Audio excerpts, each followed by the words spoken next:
Hello friends, स्वागत है आप लोगों का मेरी यूट्यूब चैनल पर। अगर आप सीटेट की तैयारी कर रहे हैं तो ये वीडियो आपके लिए बहुत इंपॉर्टेंट है। तो आपका ये क्लास 6 का हिस्ट्री का एनसीईआरटी है, यानी आपका जो 1 to 7 लेसन है आपका कंप्लीट हो चुका है। ये आज आपका 8 लेसन है। 8 लेसन का नाम है गांव, शहर और व्यापार। तो चलिए वीडियो स्टार्ट करते हैं। वीडियो स्टार्ट करने से पहले अगर आपने मेरे चैनल को सब्सक्राइब नहीं किया, आप मेरे चैनल को सब्सक्राइब कर लें ताकि आगे भी आपको ऐसी वीडियो देखने को मिले।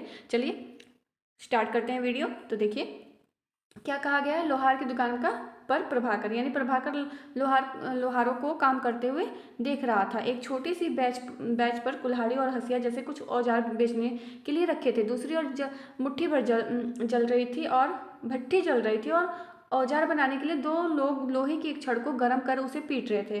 प्रभाकर को यह सब बड़ा मज़ेदार लग रहा था। तो चलिए, जैसे कि चैप्टर का नाम है आपका गांव, शहर और व्यापार, यानी गांव और शहर और व्यापार, यानी इन सब में तीनों में क्या कनेक्शन है। तो चलिए देखते हैं।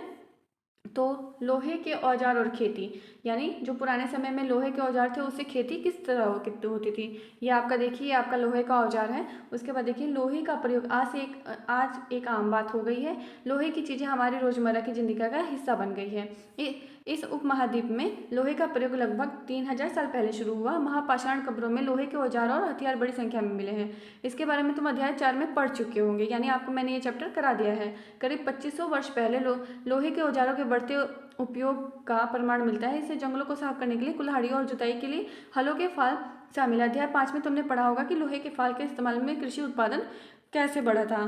तो ये भी आपको मैंने चैप्टर पढ़ा दिया है। अगर आप लोगों ने ध्यान से पढ़ा होगा तो आप लोगों को याद होगा। उसके बाद देखिए, कृषि उत्पादन बढ़ाने के लिए उठाए गए अन्य कदम सिंचाई, यानी क्या थे। तो समृद्ध गांव के लोग राजाओं तथा उनके राज्यों पर बने रहना मुश्किल था। जिस तरह कृषि के विकास में नए औजार तथा रोपाई महत्वपूर्ण कदम थे, उसी तरह सिंचाई भी काफ़ी उपयोगी साबित हुई। इस समय सिंचाई के लिए नहरें, कुएं, तालाब तथा कृत्रिम जलाशय बनाए गए थे। तो यहाँ आपका देखिए, आपका लिखा है औजारों की सूची में चित्रों के नाम है हसिया, कुल्हाड़ी और संडासी। लोहे की ऐसी 5 चीज़ों की सूची बनाओ जिसका प्रयोग तुम रोज करते हो, यानी आपको जो रोजमर्रा की जिंदगी में जो काम आते हैं लोहे की चीज़ें, यानी रोज आप यूज करते हो, उसके 5 नाम लिखना है। ठीक है। उसके बाद देखिए, इस चार्ट में तुम्हें सिंचाई में आए परिवर्तन दिखाई देंगे। खाली स्थानों में सही वाक्य भरो। तो लोगों द्वारा परिश्रम किया गया। ठीक है। तो ये कहाँ होगा कि यहाँ पे होगा कि लोगों द्वारा परिश्रम किया गया। और उसके बाद किसानों को लाभ मिला क्योंकि अब वो उत्पादन की अनिश्चितता घटने लगी। तो ये जो पहला है ये यहाँ थर्ड में आएगा। दूसरा है आपका ये फिफ्थ में आएगा। और तीसरा है आपका तो ये 6 में आएगा। और उसके बाद आया आपका 7वां, 8वां और ये 9वें में आएगा। यानी क्या लिखा है, ये राजाओं ने सिंचाई की योजना बनाई और धन खर्च किया। ठीक है। उसके बाद है गांव में कौन रहते थे। तो आपको बताना है कि गांव में कौन रहते थे। इस उपमहाद्वीप के दक्षिण तथा उत्तरी हिस्से के अधिकांश गांव में कम से कम 3 तरह के लोग रहते थे। तमिल क्षेत्र में बड़े भूस्वामियों को वेल्ला, साधारण हलवाहों को उड़वार और भूमिहीन मजदूर दास, कैडेसियार और अदमई कहलाते थे। देश के उत्तरी हिस्से में गांव का प्रधान व्यक्ति ग्राम भोजक कहलाता था। अक्सर एक ही परिवार के लोग इस पद पर कई पीढ़ियों तक बने रहते थे, यानी कि यह पद आनुवंशिक था। ग्राम भोजक के पद पर आमतौर पर गांव का सबसे बड़ा भूस्वामी होता था। साधारणतः इसकी जमीन पर उनके दास और मजदूर काम करते थे। इसके अतिरिक्त प्रभावशाली होने के कारण प्राय राजा भी कर वसूलने का काम इन्हें ही सौंप देते थे। ये न्यायाधीश का और कभी कभी पुलिस का भी काम करते थे। ग्राम भोजकों के अलावा अन्य स्वतंत्र कृषक भी होते थे जिन्हें गृहपति कहते थे। गृहपति इनमें ज़्यादातर छोटे किसान होते थे। इसके अतिरिक्त कुछ ऐसे स्त्री पुरुष थे जिसके पास अपनी जमीन नहीं होती थी। ये दास कर्मकार आते थे जिन्हें दूसरों की जमीन पर काम करके अपनी जीविका चलानी पड़ती थी। अधिकांश गाँव में लोहार, कुम्हार, बढ़ई और बुनकर जैसे शिल्पकार भी होते थे। तो देखिए, प्राचीनतम तमिल रचनाएं क्या क्या थी। तो तमिल की प्राचीनतम रचनाओं को संगम साहित्य कहते हैं। इसकी रचना करीब 2300 साल पहले की गई। इसमें संगम इसलिए कहा जाता है क्योंकि मदुरै के कवियों के सम्मेलनों में इनका संकलन किया जाता था। गांव में रहने वालों के लिए जिन तमिल नामों का उल्लेख किया जाता है वे संग्रह साहित्य में पाए जाते हैं। उसके बाद है आपका सिक्के, यानी सिक्के क्या थे। तो सिक्के देखिए, सिक्के थे पुरातत्वविदों को इस युग के हजारों सिक्के मिले हैं। सबसे पुराने आहत सिक्के थे जो करीब 500 साल चले। इसका चित्र नीचे दिया गया है। चांदी या तांबे के सिक्कों पर विभिन्न आकृतियों को आहत कर बनाए जाने के कारण इन्हें आहत सिक्का कहा जाता है। यानी जो आपका ये ये जो है सिक्कों का फोटो है, ये आपको दिखाया गया है। देखिए, तो इसमें क्या है, आहत सिक्के की क्या है, तो आहत सिक्के वो है कि सामान्यतः आयताकार और कभी कभी वर्गाकार या गोलाकार होते हैं। ये तो या तो धातु की चादर को काटकर बनाए जाते हैं या धातु के लपेटे गोलिकाओं से बनाए जाते हैं। इन सिक्कों पर कुछ लिखा हुआ नहीं था, बल्कि इन पर कुछ चिन्ह ठप्पे से बनाए जाते हैं, इसलिए ये आहत सिक्के कहलाते हैं। ये सिक्के उपमहाद्वीप के लगभग अधिकांश हिस्सों में पाए जाते हैं और एशिया की प्रारंभिक सदियों तक ये प्रचलन में रहे थे। उसके बाद है विनिमय के साधन उस टाइम कौन कौन से थे, यानी लेन देन की वस्तुएं कौन कौन सी थी। संगम साहित्य की इस छोटी सी कविता को पढ़ें। खेतों के सफ़ेद धान गाड़ियों पर लादे जा रहे थे, नमक के लिए लंबे लंबे रास्ते, चांदी सी सफ़ेद रेत पर परिवार के को समेटे कहीं पीछे छूट न जाए। शहरों से नमक के सौदागरों के यूं चले जाने से सिर्फ सन्नाटा रह जाता है। समुद्र के किनारे नमक का बहुत बड़ा उत्पादन होता था। ठीक है, उसके बाद है नगर। नगर अनेक गतिविधियों का केंद्र होता था। तो अक्सर नगर कई कारणों से महत्वपूर्ण माने जाते थे, क्योंकि उदाहरण के लिए आप मानचित्र देख सकते हैं, यह 2500 साल से भी ज़्यादा समय से एक महत्वपूर्ण नगर रहा है, क्योंकि यह यातायात और व्यापार के दो प्रमुख रास्तों पर स्थित था। इनमें से एक रास्ता उत्तर पश्चिम से पूर्व की ओर और दूसरा उत्तर से दक्षिण की ओर जाने वाला था। शहर के चारों ओर किलेबंदी थी, इसके अनेक मंदिर थे। आसपास के किसान तथा पशुपालक शहर में रहने वालों के लिए भोजन जुटाते थे। मथुरा बेहतरीन मूर्तियों का केंद्र था। उसके बाद है आपका लगभग 2000 साल पहले मथुरा कुषाणों की दूसरी राजधानी बनी। इसके बारे में तुम आगे पढ़ोगे। मथुरा एक धार्मिक केंद्र भी रहा है। यहाँ बौद्ध विहार और जैन मंदिर है। यह कृष्ण भक्ति का एक महत्वपूर्ण केंद्र है, यानी मथुरा जो है कृष्ण भक्ति का महत्वपूर्ण केंद्र है। अब उसके बाद है आपका मथुरा में प्रशस्त खंडों तथा मूर्तियों पर अनेक अभिलेख मिले हैं। आमतौर पर ये संक्षिप्त अभिलेख हैं जो स्त्रियों तथा पुरुषों द्वारा मठों या मंदिरों को जाने वाले दान का उल्लेख है। प्राय शहर के राजा, रानी, अधिकारी, व्यापारी तथा शिल्पकार इस प्रकार के दान करते थे। उदाहरण के लिए मथुरा के अभिलेखों में सुनारों, लोहारों, बुनकर, टोकरी बनाने वाले, माला बनाने वाले और इत्र बनाने वालों के उल्लेख मिलते हैं। उसके बाद है आपका शिल्प तथा शिल्पकार, यानी शिल्प तथा शिल्पकार क्या है, पूरा स्थलों से शिल्पों के नमूने मिले। इसमें मिट्टी के बहुत ही पतले और सुंदर बर्तन मिले हैं, जिन्हें उत्तरी काले चमकीले पात्र कहा जाता है, क्योंकि ये ज़्यादातर उपमहाद्वीप के उत्तरी भाग में मिले हैं। ध्यान रहे कि अन्य दूसरे शिल्पों के अवशेष नहीं बचे होंगे। जैसा कि विभिन्न ग्रंथों से हमें पता चलता है कि कपड़ों का उत्पादन बहुत महत्वपूर्ण था। उत्तर में वाराणसी और दक्षिण में मदुरै इसके प्रसिद्ध केंद्र थे। यहाँ स्त्री पुरुष दोनों काम करते थे। उसके बाद है आपका अनेक शिल्पकार तथा व्यापारी अपने अपने संघ बनाने लगे थे, जिन्हें श्रेणी कहते थे। शिल्पकारों की श्रेणियों का काम प्रशिक्षण देना, कच्चा माल तैयार उपलब्ध कराना तथा तैयार माल का वितरण करना था। जबकि व्यापारियों की श्रेणी व्यापार का संकलन करती थी। श्रेणियां बैंकों के रूप में काम करती थी, जहां लोग जैसे जमा रखते थे। इस धन का निवेश लाभ के लिए किया जाता था। उसे मिले लाभ का कुछ हिस्सा जमा करने वालों को लौटा दिया जाता था या फिर मठ आदि धार्मिक संस्थानों को दे दिया जाता था। उसके बाद है आपका सूत काटने और बुनने के नियम क्या थे। तो सूत काटने और बुनने के क्या नियम थे, ये नियम अर्थशास्त्र के हैं। अध्याय 7 में अर्थशास्त्र का उल्लेख किया गया है, यानी जो अध्याय 7 है आपका, उसमें अर्थशास्त्र यानी चाणक्य की जो पुस्तक थी अर्थशास्त्र का उल्लेख किया गया है। इसमें वर्णन किया गया है कि किस प्रकार एक विशेष पदाधिकारी की देखरेख में कारखानों में सूतक की कताई और बुनाई की जाती थी।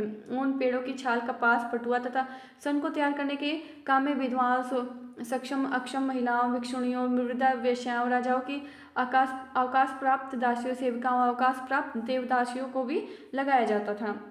इन्हें इनके काम और गुणवत्ता के अनुसार पारिश्रमिक देना हो चाहिए, जिसे महिलाओं को बाहर निकलने की अनुमति नहीं थी। वे अपने दासियों को भेजकर कच्चे माल को मंगवा सकती थी और फिर तैयार माल करके उन्हें भेज सकती थी। उसके बाद है आपका वे औरतें जो कारखाने तक नहीं जा सकती थी, उन्हें अपना माल कारखाने तक तड़के ले जाया जाता था, जहां उन्हें पारिश्रमिक मिलता था। उस समय माल को अच्छी तरह जांचने के लिए रोशनी रहती होगी। अगर निरीक्षक उस औरत की तरफ देखता था या इधर उधर की बातें करता था तो उसे सजा मिलती थी।